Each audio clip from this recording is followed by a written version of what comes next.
I welcome everyone and call this meeting of the Linn-Mar Community School District Board of Directors to order and request a roll call.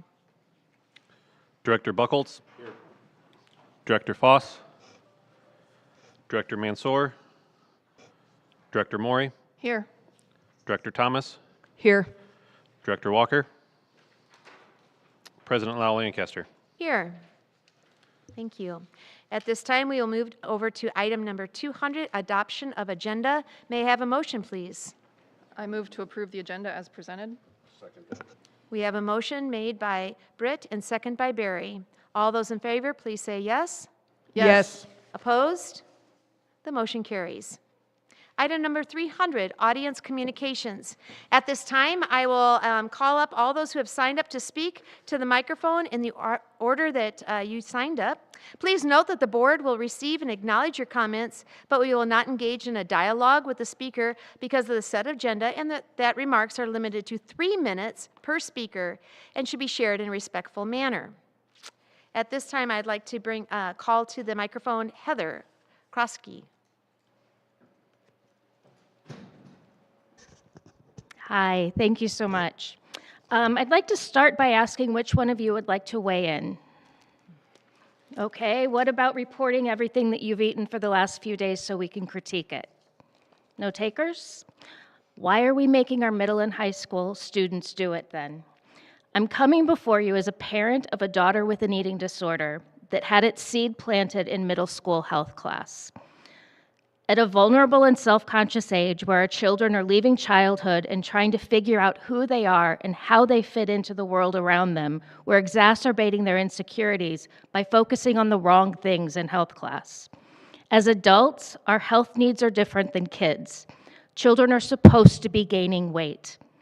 Children gain on average 40 pounds in the 4 years around puberty, and girls' body fat percentages increase by 120% during puberty. I'm deeply concerned that our school is weighing students on campus and doing so in front of their classmates, as well as making them download an app called Fat Secret, which is a weight loss app, where they're required to enter and report in front of their classmates all the food that they've eaten so they can be critiqued. As you well know, middle and high school are pivotal years in puberty growth and development. They're also impressionable years that make children more susceptible to inappropriate and dangerous messages about food and body. Instead of teaching our children to distrust their bodies, fear food, and focus on weight loss as healthy, we need to be teaching them that their growing bodies are wise, and taking good care of them, nourishing them fully, is important for their whole life. At middle school health class, my daughter, feeling insecure about her changing body, took from the lessons in class that skinny is better and began restricting her calorie intake to 600 calories a day, and she was praised in class for that. When high school health came up, I asked for the curriculum, and it explains a lot. Specifically on eating disorders, we teach that there are two, and we typically show pictures of severely underweight females as an example of what eating disorders look like. The facts: fewer than 6% of people with eating disorders are medically diagnosed as underweight. Most of the patients fall into a hybrid of behaviors, not just either starving themselves or binging and purging. The most common types of eating disorders fall between the extremes, meaning that children are suffering, don't recognize that they have an eating disorder because they're focusing on what we taught them, weight and restriction, and they don't get the help they need. Why is this important? Because eating disorders have the second highest mortality rate of any mental health illness, with one person dying every 52 minutes. An estimated 9% of the US population will have an eating disorder in their lifetime. I urge the school board and the schools to take a close look at what our children are learning is healthy. Look at the up-to-date research on how we teach our kids about health and what it should look like for kids, not adults. Look even closer at what the effects of our curriculum are. We should be teaching developmentally appropriate nutrition education, body-positive curriculum, and how to have a healthy relationship with food. Thank you for your time. I'd like to call up Crystal Callahan. I apologize. I just found out about this meeting about half an hour ago. I'm here to speak on uh,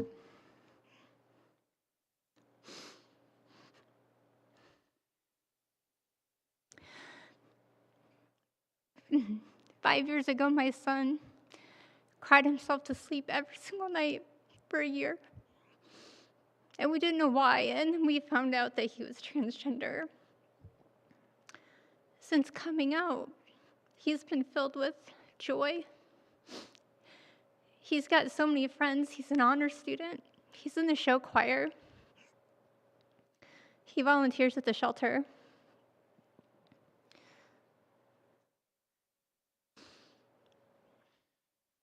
Since Trump took office, he's been filled with fear. He feels like the country hates him. But he's safe when he's here because this school has always been a safe space for him, and they've always been protective and respectful and kind. He loves coming here, and he deserves the same rights and protections as every other child in the school, because he's a good person. What the governor did is right, but the school doesn't have to follow suit. And I don't really know what rescinding this policy would mean for him, but if it opens him up to discrimination and hate and abuse from students or staff, that's simply not okay.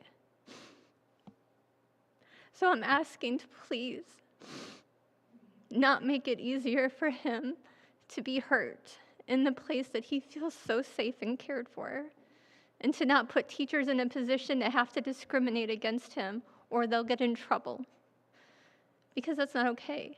You have amazing teachers. They're amazing, and they shouldn't have to be scared of respecting and treating transgender children the way that they deserve to be treated. Thank you.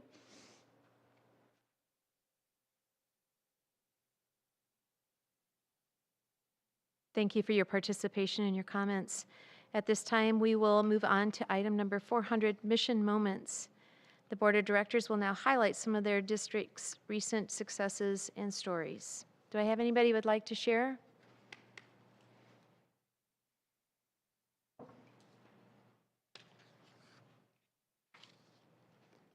We can put a pause on that. And we will continue on then with our informational reports. Item number 501, Wilkins Elementary Playground Report. I would like to introduce now Amanda Potter, the Wilkins Elementary Principal, who will now make a report for the Wilkins Elementary Playground Project, and we are thankful for our special guests here tonight to help with that presentation. Well, hello. Hello. Thank you for having us. We have just one that wasn't able to make it last minute, so Addison will not be joining us. Perfect. So like Katie said, Amanda and a couple of our good friends from Wilkins, they're going to report here on the process that we went through to make a selection of the new Wilkins playground. If you need to lower this. Look how fancy they are.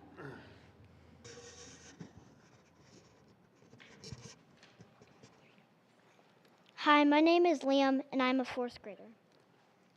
Hi, my name is Hudson. I'm a kindergartner.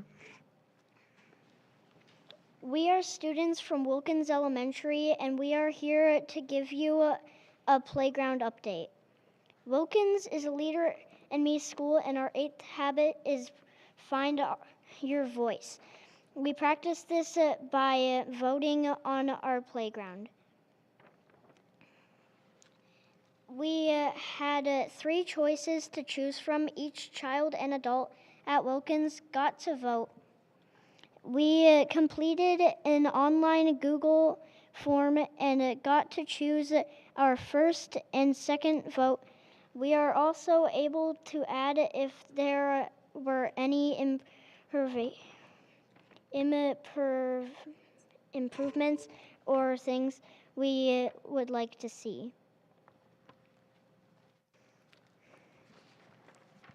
The third playground is the winner.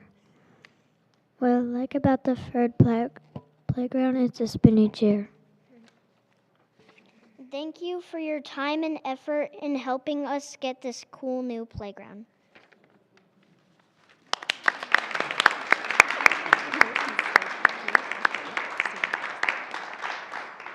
Okay, thank you. Okay, so we kind of flipped through really quick. So just when you're looking at, oh, do you guys do this in your slides? Okay. When you're looking at this one, the one that our students chose was option 3, and that was from Cunningham. And so that was also the one that our staff felt was the best suited for Wilkins. Thank you. I didn't see where that fancy button was. And then just a couple other behind-the-scenes things.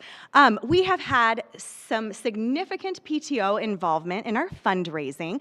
So they actually have a couple people here in the audience that have been a huge help. We started the fundraising last school year and continued it throughout this school year in order to just kind of have that funding secured and also gaining interest. That was put into a CD last year, and it does mature in May. So that funding is available for us to put towards the playground.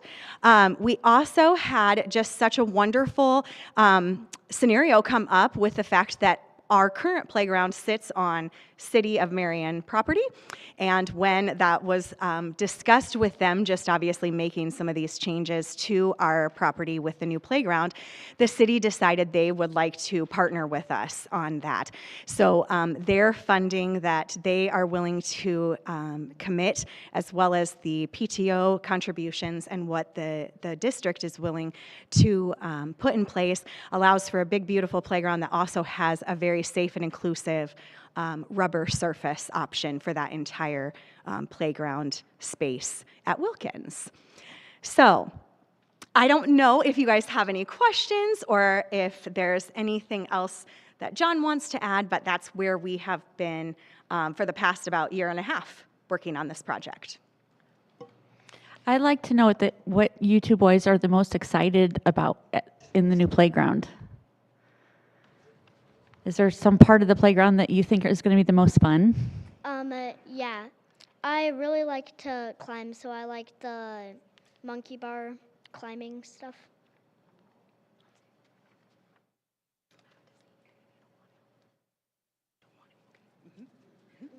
Really excited about it. Wilkins students love to swing also, and this doubles our swing number that we have.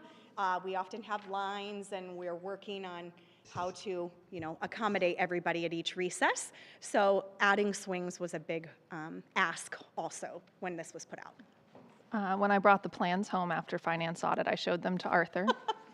Was he Wilkins mad it alumni. wasn't there? He was a little, he said, wow, that looks really nice, 3 years too late.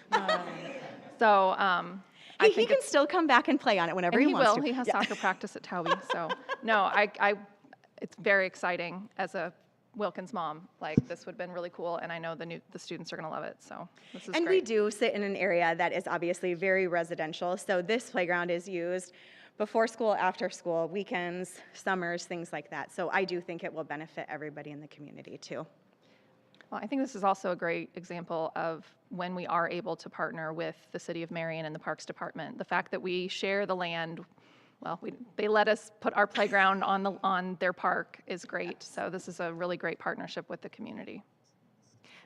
I want to thank you. I think you are very brave, and I'm very excited. And thank you, gentlemen, for telling your story today.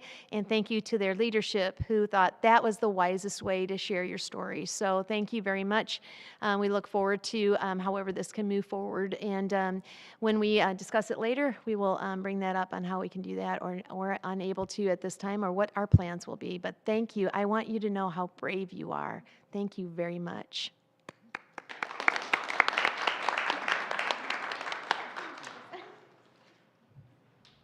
Our next item is item number 502, District Career and Academic Plan Report. I now introduce Nathan Weir, our Associate Superintendent, and Elizabeth, it's good to see you. And I look forward to, she's our high school counselor, and they will report on the district's Career and Academic Plan, known as DCAP. I just like Okay. all the initials, all the letters. We don't have any fun. We don't have any fun little kids presenting with us. So, thank you, students. You did an awesome job. That was great. Okay, we're not trying to kill you with paper, but the DCAP is something that obviously generates a lot of documents. At your board stations, I just want to explain this packet real quick before we jump into things. The first 54-ish pages are the actual district plan. So there's several components in there. This is a plan that's been in the works for several years, but we just wanted you to see what's currently in there. We're going to talk through, Elizabeth and I, just our process and what we do, but I want to explain the documents that are in front of you. What you then see, and it should be paper clipped, is the scoring rubric. And so what happens to kind of check our plan is that it gets submitted to Grantwood AEA. The school improvement staff there takes a look at it. There's scoring criteria that they apply to that. After that paper clipped page is our actual score rubric for this year. For those of you that have paid attention in the years past, I just want to make a note about the scoring. We didn't change anything in our plan, and our score drastically reduced. So they have changed the criteria and upped the game a little bit for that, and we'll talk about how we incorporated that. But you can see our current score in there. It's 16.7 out of 35, I believe, or 36. And then the last pages are our agenda, which we're going to talk through in our presentation to kind of show you what that looks like. So that was a lot to put on the slides. That's why you have all of that just for your review. So just real quick, want to do a recap of what the DCAP is. So the DCAP is our District Career and Academic Plan. This was legislatively required. Students have long, for several years, been having an individual plan where they do their 8th grade plan in middle school, their 4-year plan for high school by selecting courses. The state put in a little bit bigger framework to guide students through their academic and career-based things. So this incorporates all of the things that all of our staff do, not just high school counselors, but our high school or our middle school counselors, our middle school, high school prep teachers that teach that course. I will say too, this is great, but this is also what you see as another unfunded mandate from the state. So I'm just putting that plug in there that we get no additional resources or support to make all of these things happen. But we have incredible people that help with that. So this plan just helps ensure that students are on track to meet both their academic goals and their career goals. So you can see why we have to do it. So we want to have some standardized guidance for students. We want to be able to align our district resources, and we look a lot about what that looks like through middle school to high school, and then ultimately preparing students for that future success. So what we are required to do is just have you review this annually and make sure that it's in alignment with our district goals and that we have adequate resources for that. So that's what we're doing tonight. Elizabeth's going to talk in just a minute about what we did with the committee and the changes that we do. So this will be due back to the state. It's always kind of a year behind. We don't have to submit our final plan or our updates until September. We do that in a state site, and so we've scheduled a meeting with stakeholders, which we'll talk about, to start working on the feedback that we got from the Grantwood folks on that. So what you see in there is the 2024 plan, the feedback, and the rubric. So I've talked about that. We'll have a 2025 plan, even though it'll be the fall of 25. And then we did have a stakeholder meeting. So if you'd flip to those last pages, and I have a link here to show that, just wanted you to see kind of what we talked about and who was at this meeting. So Mark would typically be here with us. He couldn't make it tonight. Oops, that's not what I wanted to do. But you can see on here, oh, it's not showing. All right, thanks, Matt. Help us switch that.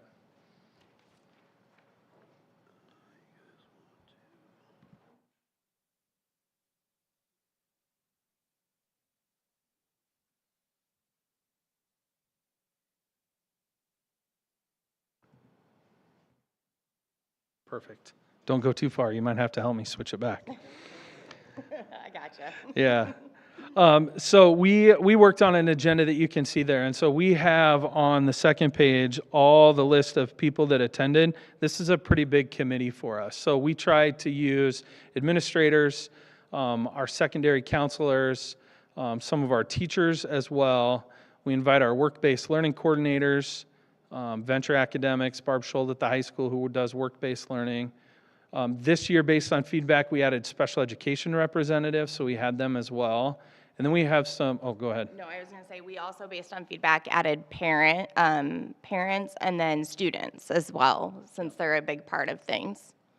We do have a couple community folks that joined us. Kate Allers works with Kirkwood College. Molly Kroc, who's actually a former Linn-Mar teacher and is now at Grant Wood. She's the one that kind of helps us score that. And then Emily Russ over at Medco.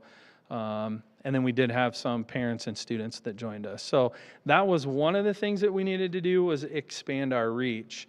Do you want to talk about kind of these sections, or do you want me to talk about No, I can talk about that. So what we did at our meeting a couple weeks ago is when we met, you'll see on the agenda, we divided the sections of the DCAP up. So the section, or the DCAP has several different sections within it. Essential components are what they're called, and we had each group of people that was on that grouping of essential components look over things from the prior year's DCAP, and then also compare the rubric scores and the feedback from that, and what ways that we can improve. Maybe we're missing things that we are doing, needing to expand on writing pieces of things. How can we up that score based on the feedback? And so from that, at the meeting, we developed action items to then take us forward in the future and where we're going to go. So based off of the action items and identifying those next step plans, which I'll go to that. So again, we examined those rubric scores and the stakeholders working on revisions. I'm the one that actually goes through and writes the plan, but we're also having one of our English teachers at the high school help with wording and just wordsmithing some things, upping it. A lot of it, I used to do grant writing, and so it kind of feels a little bit of, using those words to make it sound pretty, and highlighting the things that we're doing. And so as Nathan said, we then submit that plan in September of 2025 to the AEA for that updated score. And we're looking to have future stakeholder meeting just to finalize that feedback and finalize the plan before we do submit it. But also within those action items, we just identified some different things to add as a committee. And so some of the things I just wanted to highlight, we're planning to identify quantitative and qualitative data and adding that to each section, while I submit numbers to Nathan for each essential component in the summer before I leave from the school year. We don't really include those numbers within the plan, and so highlighting those a little bit more, and then also reflecting that participation and submission from individual students. So beefing that up with student feedback, the things that they're doing. Also add in learning outcomes and goals to each of the sections was something that was highlighted for the action plan. And then continuing to work on tying potential career and pathway exploration into the classroom. I would say that we are doing some of that within the classroom at the high school, but just continuing to expand on that and providing those connections to the learning within the classroom to those future careers for students to do, because it can't rely just on us as school counselors. Yeah, so yes, thanks. Yeah. That's a good update of next steps. The only other things I would add to that is one little piece of feedback we got was that there wasn't a lot of language from the district strategic plan. So that was another thing, and we're like, oh yeah, we have that, we should add that. And then Finance and Audit Committee this last week looked at the industry recognized credentials, which is another way for our CTE courses to be able to have the job embedded skills that kids need that connect with careers. So by doing that, that will also support our DCAP plan. So. Yep, so that was something else that we talked about adding. Yeah. Okay, there it is in a nutshell. We summed up 80 pages of paperwork pretty well, so thank you. Do you guys have any questions? I love how you looked right at me when you finished because you knew I would have That's a okay. question. Go ahead.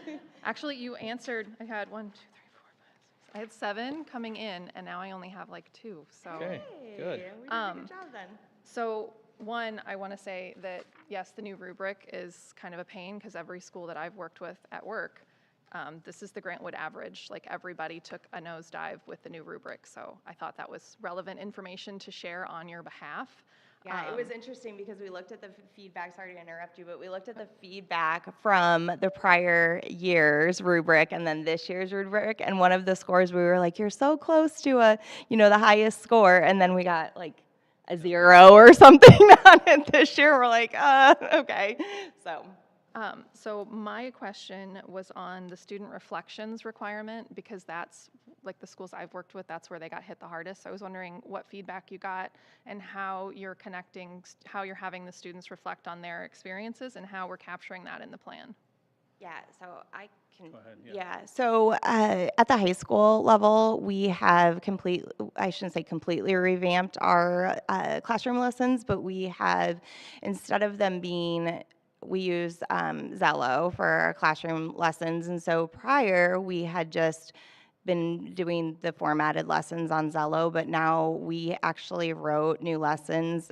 We spent a lot of time at the high school team writing new lessons, incorporating Zello as a tool, but really bringing in best teaching practices and engaging lessons. And so the reflection piece of things that we are doing, students do reflections in Zello in journal entries at the end of the lessons completely. And then we're also doing a pre and a post for some of our lessons, a pre and a post test to reflect on that learning as well. So we'll have that quantitative and that qualitative data. No, I think that's great. You mentioned adding in the data, and I think that's going to make it really strong. I'll read the whole thing later and follow up with more questions. But my last question was, when you're looking at, okay, and now it just gone. So someone else has a question. I lost it.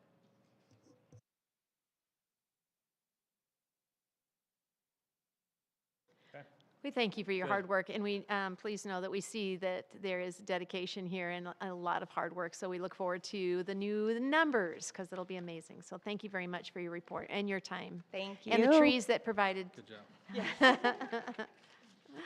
All right. At this time, we will move on to number 504, board visit report. This is when we went to Novak Elementary. What? Oh, CTE, sorry. CTE, I flipped the page. 503, CTE, please report. So CTE, we continued our conversation from last fall on looking at industry recognized credentials, and Nathan just kind of gave us a great intro to that. The school performance profile rubric was also updated, and now the career and college readiness part has a score for how many industry recognized credentials, how many of our students are receiving those through coursework. So we've been looking at what classes we offer and which of those classes can offer one of those credentials. So we had a deep discussion about that. And then we also looked at Perkins priorities. Perkins funding is a federal funding source that goes directly to CTE programs, and it can be used to upgrade equipment, to meet industry standards, enhance safety protocols that align with the labor market needs, and then it also can be used to improve curriculum and software. So Linn-Mar has 4 CTE areas, and they do a really good job, I think, those 4 areas in these meetings of rotating and talking about what everybody needs and trying to figure out how they use that funding to continue to make sure everybody has what they need, especially when it's a limited amount of funding. But that funding can only be used for those specific things. So that was the bulk of our meeting. And then, yeah, the CTE group made recommendations that then we took to finance audit to talk about. An industry recognized credential, of course, has a fee. So we talked about that later. So that's CTE. Thank you for your report. Now we'll move on to my favorite. Sorry, I'm a little biased on Novak Elementary. So now we will move on to our board visit report. We visited Novak Elementary on March 6th. Does anybody have any comments they'd like to share? I just want to say that I rarely miss those things, and I could not make it that day, and I felt terrible. So I'm really excited to hear what everybody else got to do. We got to observe one of their morning lessons with the counselors, and in this particular lesson, they were modeling how to have a conversation with others where two people might not agree on something, and walked through. It was favorite food, which I was like, oh, all right, I'm here for this, and and so, but just the act of walking them through, like, oh, somebody could say, I believe that lasagna is my favorite food because I really like pasta. And then somebody else might say, well, I actually think differently because I'm gluten intolerant. I don't know. And I just, these are, sometimes we think these moments are like mundane, or we overthink what's happening in some of the lessons, but it was just so genuine and humbling to sit there and walk through having a disagreement and hearing all the voices and just hang out with the kids. But we appreciated Novak welcoming us. Yeah, it was interesting on the Novak welcome. One thing they were aware of was that their students were starting to come into school and not acknowledging the adults that were holding the doors open. And so they've instituted a policy that I say hi to you, you say hi back to me, and it gives them a first contact with the students. It's also kind of a check-in opportunity, and I appreciated the mutual respect of teaching that. It's about how do I feel, and being able to say when someone says, well, hello, how are you, and pausing long enough to hear a response, so that children are indeed not only seen, but they are heard. So I appreciate that very much, and it was an exciting morning. So thank you for everybody who attended that. You good? All right, we're going to move on to number 505, Linn County Conference Board Report. Bring it on, Barry. The report is very brief. We had a public hearing on the Linn County budget. No discussion. The budget passed. End of discussion. Thank you for your report. Item number 506, Marion City Council State of the City Report. First, I'm going to report on March 6th and March 20th. But I went to March 6th. I attended the March 20th City Council meetings, and I thank them. It's always fun to see a Linn-Mar grad leading the meetings as the mayor of our community. I have no other report from those two meetings. Does anybody want to speak to the State of the City report that we attended? I always enjoy the lunch because Mayor Nick does such a great job of reminding us of all the growth and good things that are happening in our community that sometimes just in the day-to-day we forget to look around and notice what a wonderful community we live in. But he recapped the last 10 years of growth in Marion, and it was pretty phenomenal to kind of see it all put together in one PowerPoint. And Linn-Mar was up there quite a bit with some good things happening. So it was a good luncheon. Anybody else?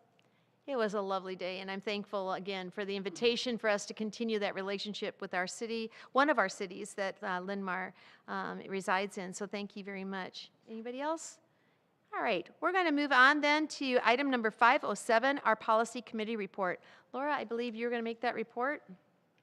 Yes, that is correct. And I will be making the report about two policy committee meetings. So the first being the policy committee met on March 7th. Directors Lau Lancaster and Walker were there in person. I was attending by speakerphone. At that time, we discussed the proposed policy 201.6R, which was for the board president and vice president elections regulations. So we had the first reading that was amended at the last meeting, and when the policy committee met, it was determined to bring forward an amended version of this policy, adding the words name and their vote to the third sentence, which is in the agenda packet for those who'd like to see the nitty-gritty on that. But just 4 additional words, and the amended version will come before the board later on this evening for the second reading. And then The March 26th Policy Committee directors Lau Lancaster and Walker and myself were all present. The agenda for that meeting was to,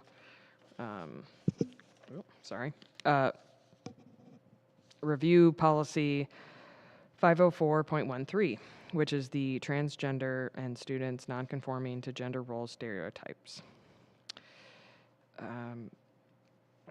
It was determined that this policy would be recommended to be rescinded due to the recent changes to the Iowa Civil Rights Act signed by the governor at the end of February 2025, and due to how the current administration is interpreting Title IX at the federal level.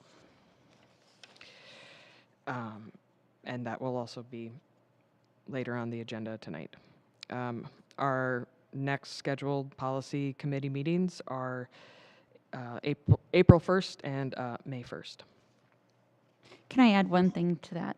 For the March 26th, one of the topics of discussion related to the transgender and student nonconforming to gender role stereotypes policy was that the protections that are afforded under that, the primary piece of that policy was referring to laws that no longer exist, and the protections that are afforded under that policy are also afforded to students and staff under our non-discrimination and anti-bullying policies. So those protections are not going away, which I think is a really important piece that we had pretty lengthy discussion about, that we wanted to make sure we're very clear that we're not taking any protections away, but the references to the laws no longer exist. So a policy that refers to laws that no longer exist doesn't make sense, but we're not removing any protections for those students. I want to thank you for that clarity, and it was definitely a heartfelt conversation, as well as being very accurate to our responsibilities to our state. Anybody else have any comments or questions for the policy report? Thank you very much. At this time, we will bring up number 508, our Finance Audit Committee report and recap. We had a very lengthy finance meeting this past week, which is good. It was on the 27th. Brett, Britannia, Justin, myself, along with Jonathan and Amy, attended. And with that, at the discussion, and we'll be talking yet tonight about a couple items, but the proposed tax notice update, and there were a number of things that were part of that, and we had an open forum on that anybody could attend. At this evening at 6:30, we will have a public hearing talking about that budget. This building's open house is going to be scheduled for April 23rd at 4:30 in the evening. It'll be an open house, ribbon cutting with the city, et cetera. So kind of looking forward to that so we can show off our facilities. The playground we touched on, indoor activity center, which is a very, very important discussion that we talked through. We've had 2 of 3 public sessions called Lion Learning Sessions. There's a third one coming up on the 8th of April. All of this information that will be shared that evening is on our website. It's out in our social media posts as well.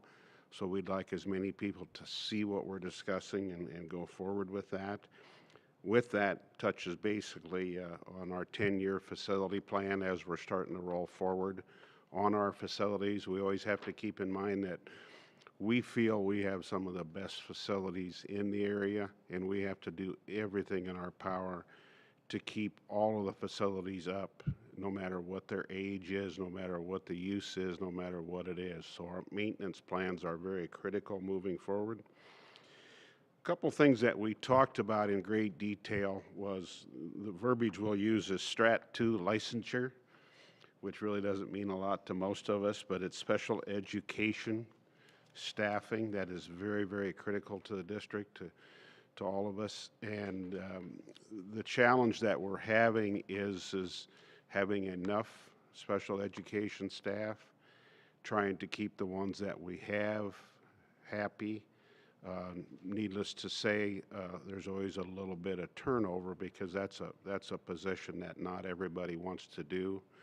So we talked in great detail on how we could work on hiring for that, how we could keep that staffing up, et cetera, just to quote, fill our needs, let alone any growth that we might have in those numbers going forward. And I thought another major piece of our discussion was the high school credentialing that Nathan mentioned, talking about tech ed, kind of where we're going to fit in all of that in our district and kind of how important technical education is going to be, how it's going to be funded, who's going to pay for it, does the student have to pay for it, or are we going to fund it as a district? Those were all a number of items that we discussed. So then Jonathan will touch on the certified budget. Thanks, Barry. So this is a certified budget update. This is the third time that we've done this, once at the February board meeting, and then we had a Lion Learning session last week on this as well. So these presentations have been slightly different, and we've heard feedback and maybe some confusion that's out there. And the mailer's tough to understand, so every time I've tried to add something that hopefully answers a few more questions that have popped up from the previous session.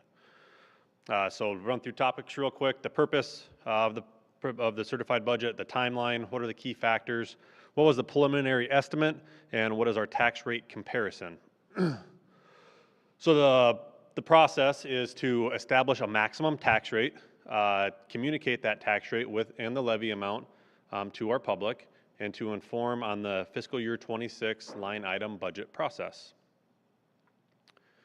So here we are on March 31st. This is our first of two budget hearings that are required by statute. Around April 5th, we'll finalize the property tax levy and the proposed budget. Hopefully we hear something on SSA by then so that we're able to do that. Sometime between the 8th and the 18th, we will publish the notice for our second hearing in the Gazette and on the district webpage and social media. The reason between the 8th and the 18th is our public hearing requirements are no less than 10 days and no more than 20 days from the date of our public hearing, which is on April 28th.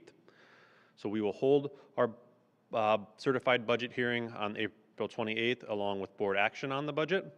And then prior to April 30th, we have to file our certified budget with the Iowa Department of Management and with the Linn County Auditor.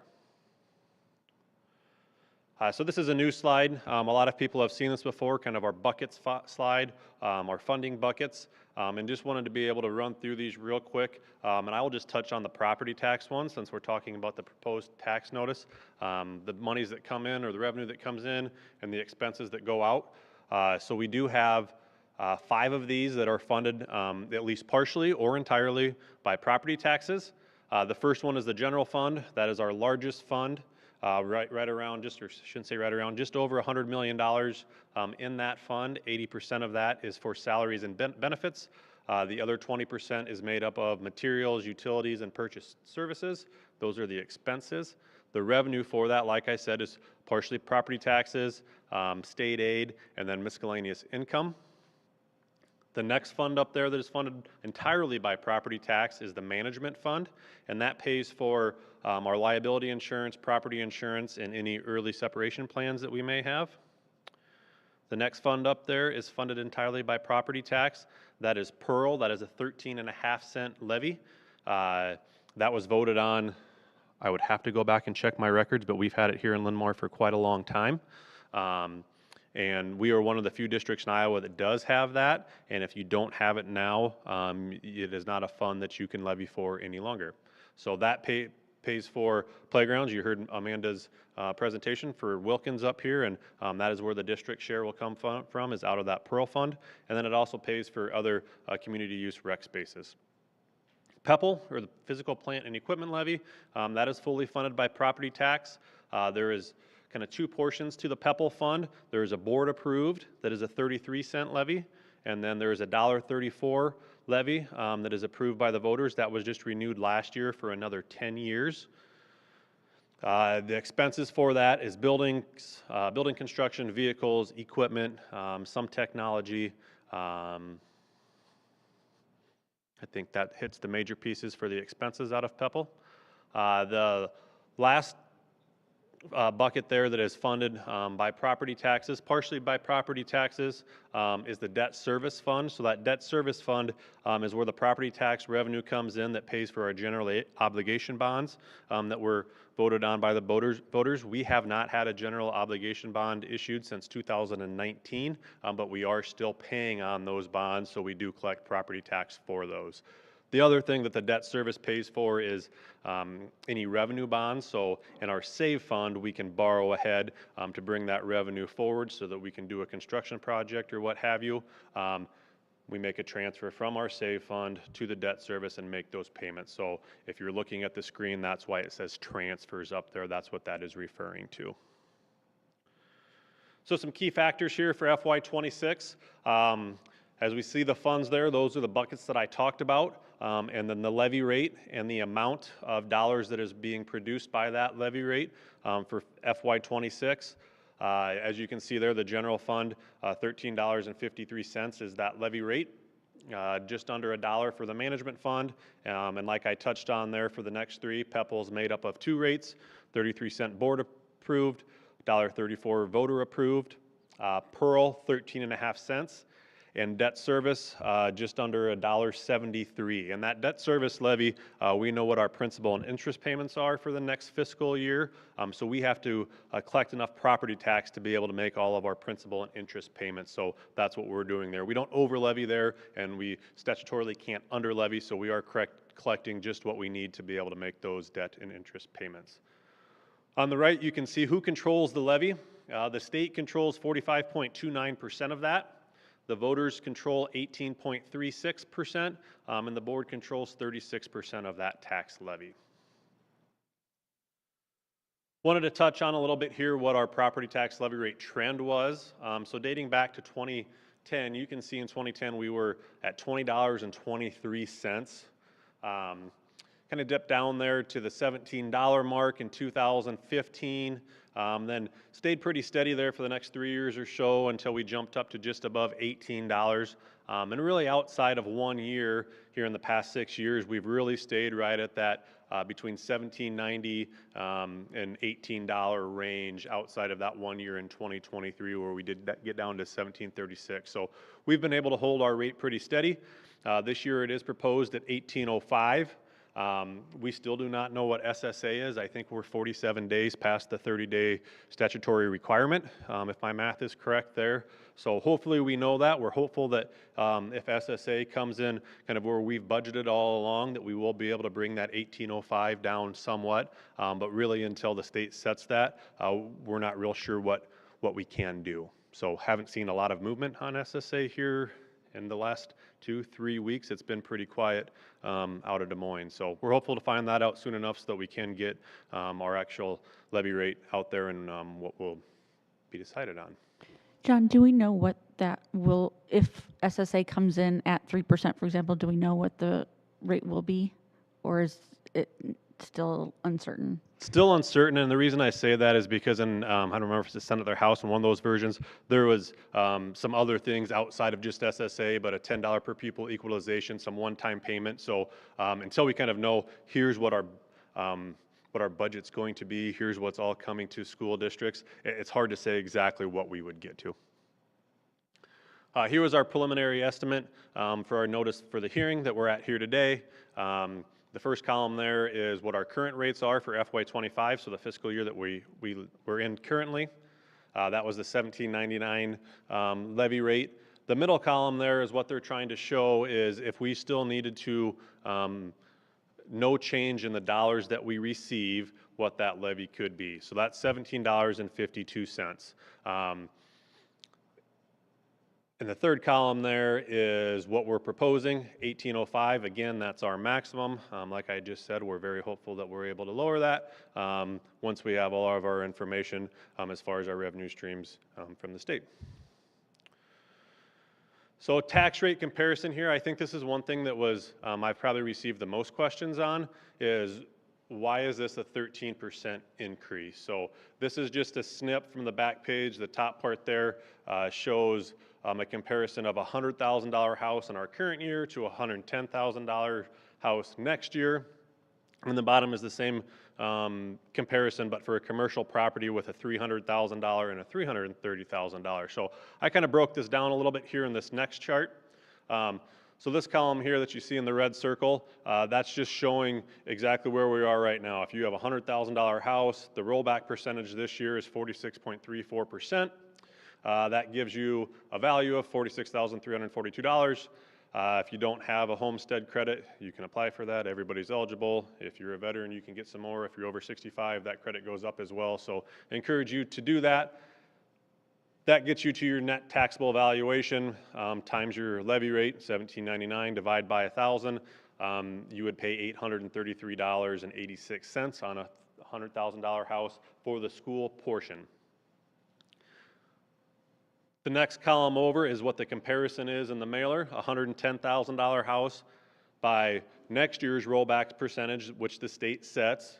So that's 47.43, so up about 1.1% from last year. That gives you a rollback value of just over $52,000. That is your net taxable value.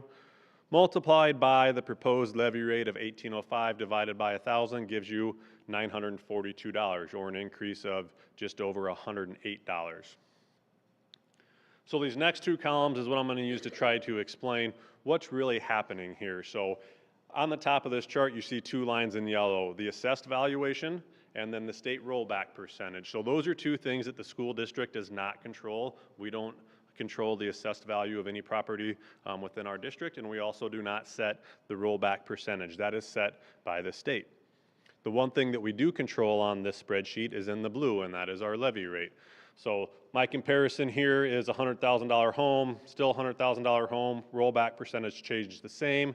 The only thing that changes is our proposed levy rate there at $18.05, and what that shows is the state's portion is all equal, our portion raises. You can see that that would raise the tax portion for the school for a $100,000 house by $2.93. But we do know what the rollback percentage is.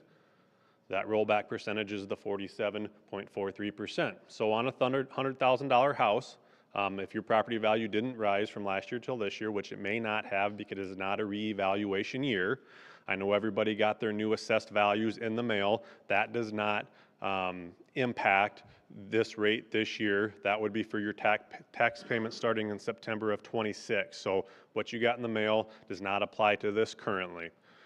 So we know we have a 47%. We don't necessarily know what our evaluation is.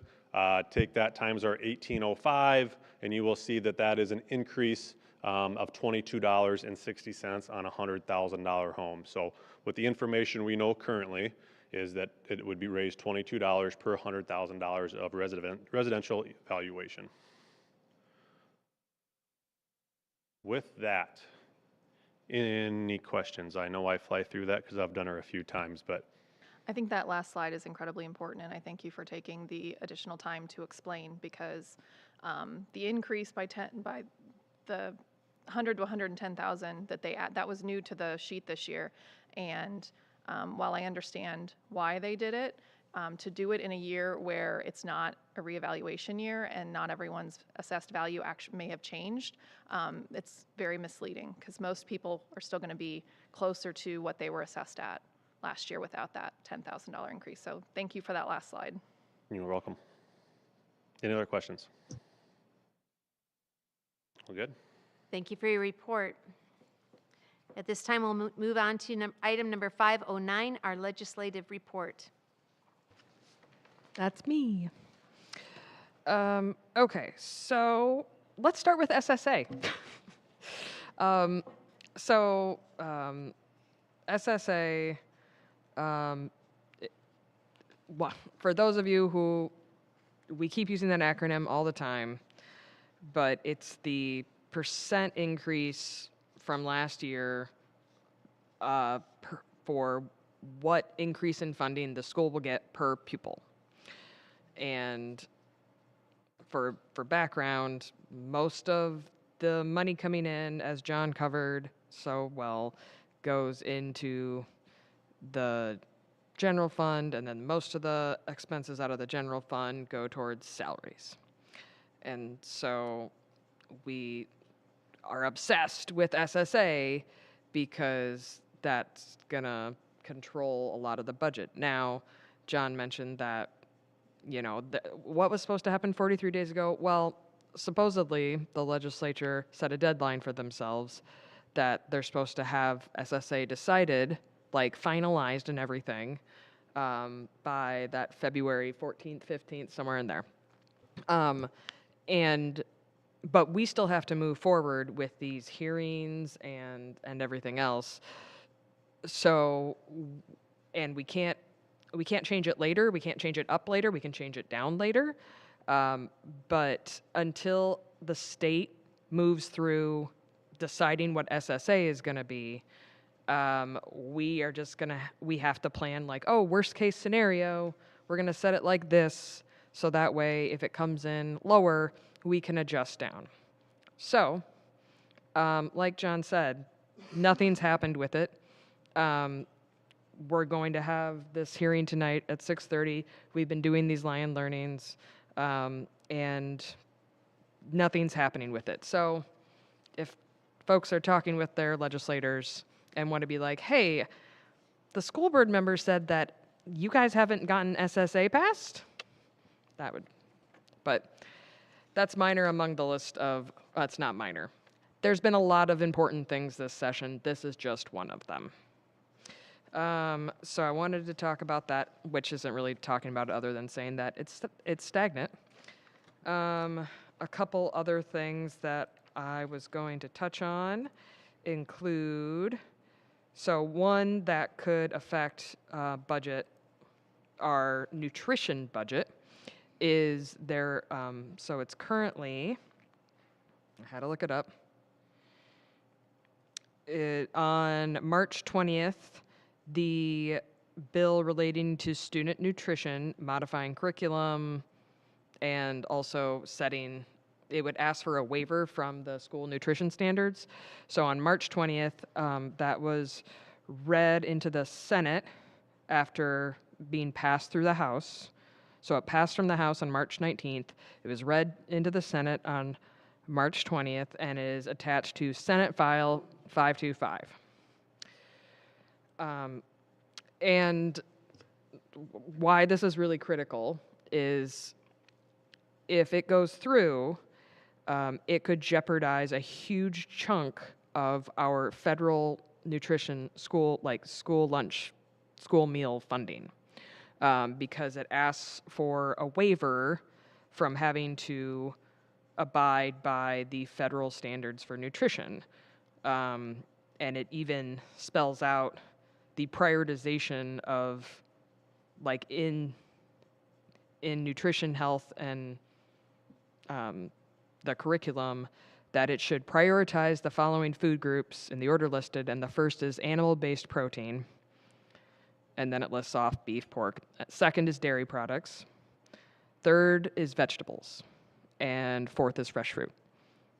And they specify prioritize the following food groups in the order listed. Anywho, so if this passes, it has some curriculum elements, but it also asks for this waiver so that we could have a more local food directed.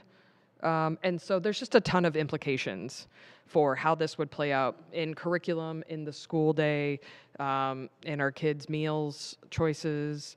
But as you saw, all the lovely buckets, that nutrition fund run, like, it's isolated into itself, right? The money coming into that is, we get some of that federal money, but it's school, or it's student lunch money. And then only that money can be used to buy the food, pay for, yeah. Anywho, big implications there.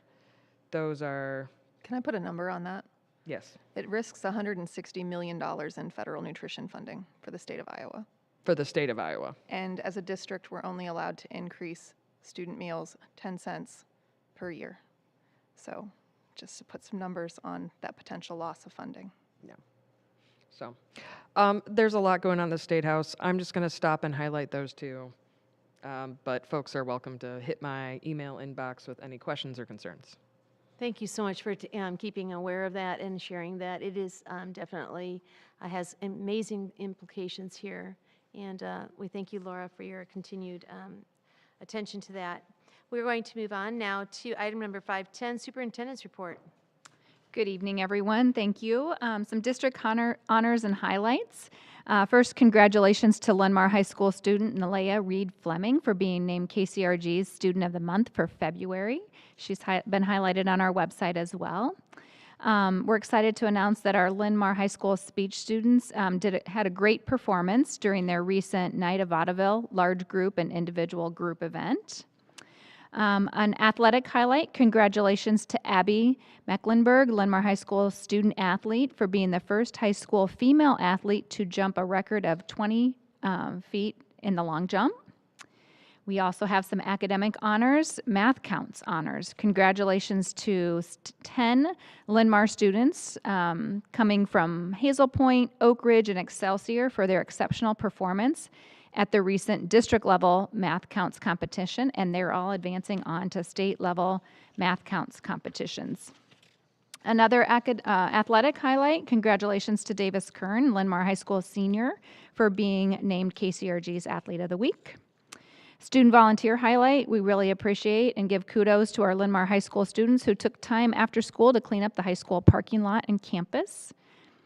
Another boys basketball honor, congratulations to our high school boys basketball team for making it to the state semifinals in March. And last but not least, our Special Olympics highlight, congratulations to the Linn-Mar students who did an awesome job shooting, dribbling, and winning gold medals during the Iowa Special Olympics State Basketball Tournament.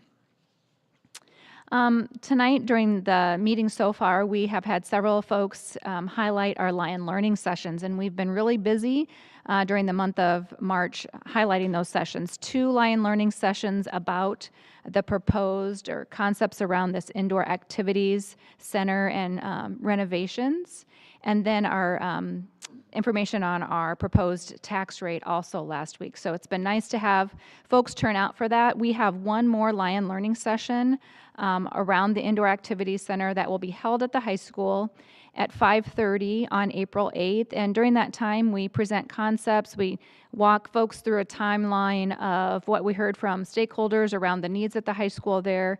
We take a tour of the building and show some schematic design. So I would encourage you all to come out and learn more about that potential project there.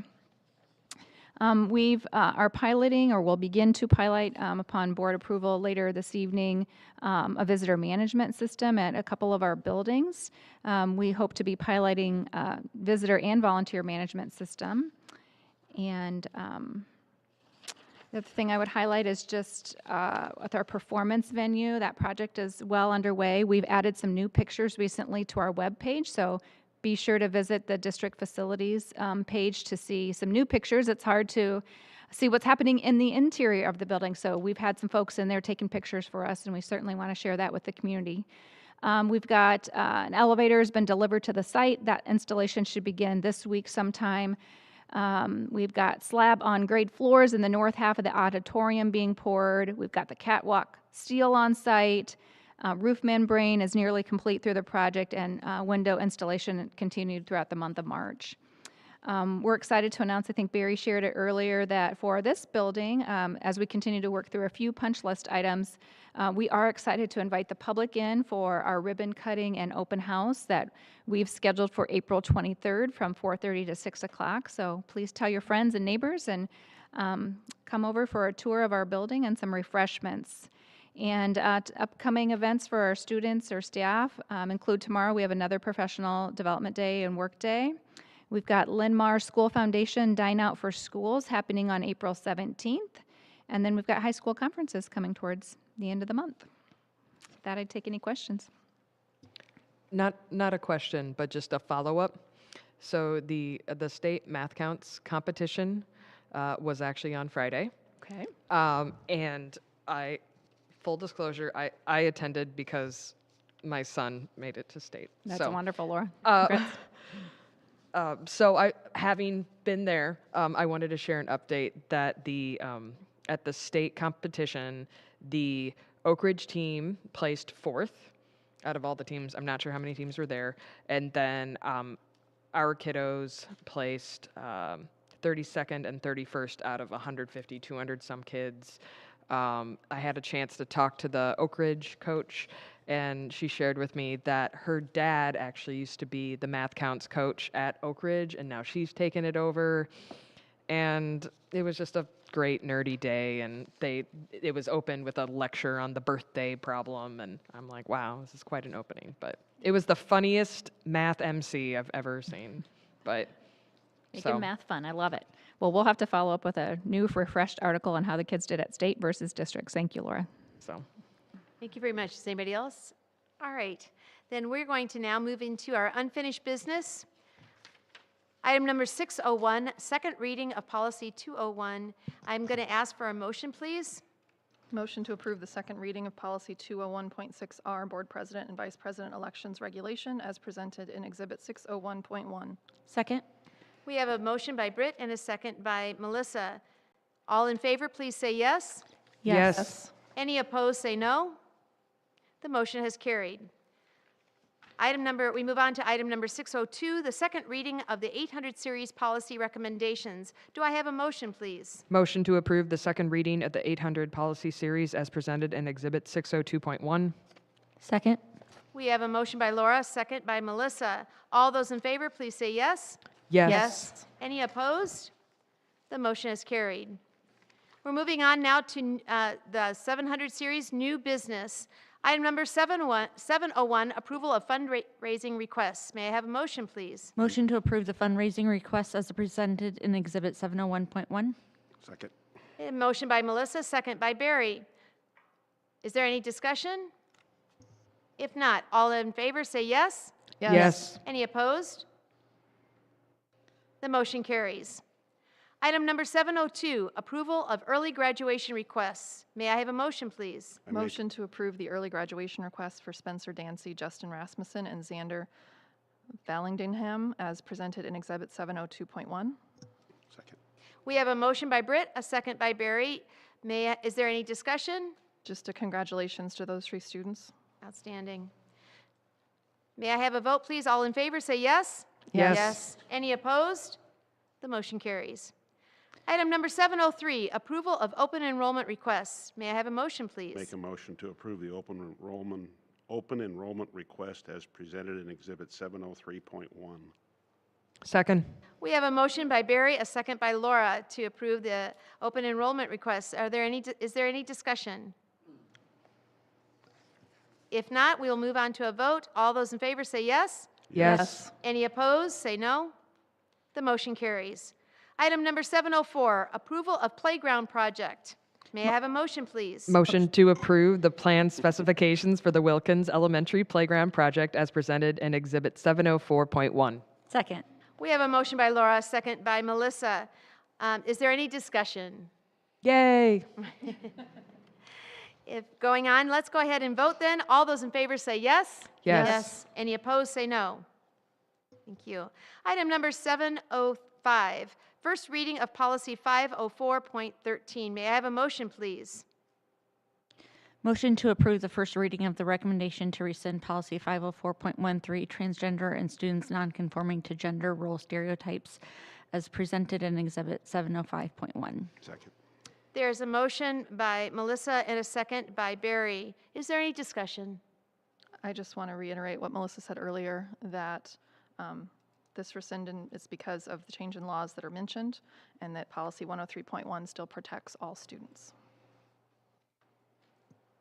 Agreed.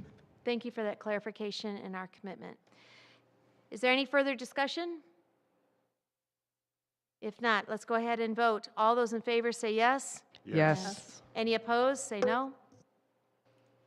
The motion has carried.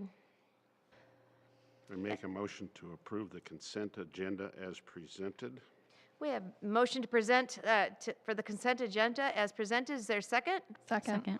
And we have a motion by Barry and a second by Britt. Any discussion? Congratulations to Melissa Frick and Alex Neff and Carla Reese on their retirements. And thank you for your service to our district. Congrats. And Craig Brown. Did I miss one? Sorry. He's an Oak Ridge custodian. Oh, he's all the way, yes, sorry. Didn't read all the way far enough down. Thank you, Laura. Mm-hmm. Is there any other further conversation or discussion? All right, all those in favor say yes. Yes. Yes. Any opposed, say no. The motion for the consent agenda has been approved. We now move on to items number 900, our board calendar and communications. At this time, I'm going to highlight some of the upcoming board events, and I'm going to ask for, get your calendars out for some representatives to attend Marion City Council meetings. We will have a policy meeting on April 3rd at 9 o'clock. We will have a Learning on the Road session on April 8th at 5:30. On April 10th, we will have our Finance and Audit Committee at 8:30. On April 23rd at 4:30, we'll have the Educational Learning Center ribbon cutting of this beautiful and wonderfully presented building, so don't miss that event. Also on April 24th at 4 o'clock, we will have our School Improvement Advisory Committee. April 24th at 4 o'clock, we'll have our Ventures Academics Advisory as well. Can I ask a question there? Yes. Are those really both on the 24th at 4 o'clock? Because I'm on both of those. Yeah? I believe they are. I'm looking at Nathan. He says yes, they are both at the same time. Okay. Are you going to Venture? Pick your favorite. Pick one. I and missed pick the other. Venture last There, time, so now I'll go to see, you get Venture, write you your can go own to event. Okay, SIAC. I'll go to Excuse me. SIAC. You got Venture. And now you get to- Director Lane-Lancaster. Yes. Do we have people assigned to the Marion City Council meetings, or were you going to cover that at the end? Coming right back to that to get your calendar. s- Ready? I was so excited. You know how I love my I would city like to council know meetings. who will be willing to attend the April 3rd City Council meeting at 5:30. I'd love to. Laura, how lovely. I'll do the 17th. And then Barry will take the 17th. Thank you very much. That's all of the calendaring that I have. Are there any other additional communications from the board? Quick question for the Yes. ribbon cutting. Do we have any idea how long? Is that going to be a brief one like we've done in the past? The invitation was for like an hour and a half, and I didn't know if that was planned that we were going to be having a presentation or something. We or- plan to do the ribbon cutting right at 4:30 and then continue with the open house right afterwards. Okay. So feel free to kind of come and go, but the ribbon cutting will be right at 4:30. I have 3 events that night, like right at the same time, so I'm just trying to figure Manage things it out. all. Thank you. Pick your favorite. I move to adjourn at 6:12 PM. Second. Who gets the second? Melissa can have it. Melissa gets the second. If there's no discussion, let's go ahead and have a vote. All those in favor say yes. Yes. Yes. Any opposed? And the motion has carried. We are adjourned now until 6.